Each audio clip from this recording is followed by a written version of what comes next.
తల్లిదండ్రుల అమాయకత్వాన్ని ఆసరా చేసుకొని, మన తాతల ముత్తాతల మన అమాయకత్వాన్ని ఆసరా చేసుకొని ఇవాళ అనేక విధాలుగా అడుగడుగున అనేక అన్యాయాలకు అడుగడుగున అనేక సమస్యలు ఎదుర్కొంటున్న కుటుంబ నేపథ్యం కలిగిన బిడ్డలం మనం. రేపటి భవిష్యత్తు భావి భారతదేశంలో కూడా ఈ సమాజం సమసమాజం కావాలన్నా, ఈ సమాజం ఆత్మగౌరవంతో బతకాలన్నా, ఈ సమాజం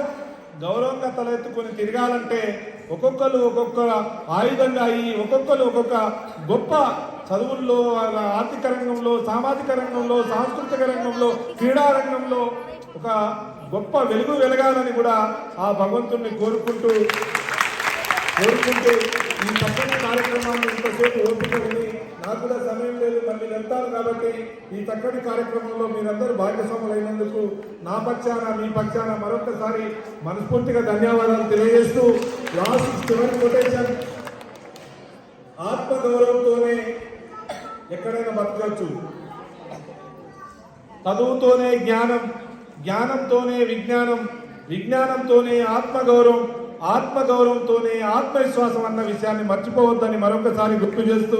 జై తెలంగాణ, జై భీమ్, జై జవహర్లాల్, జై భారత్.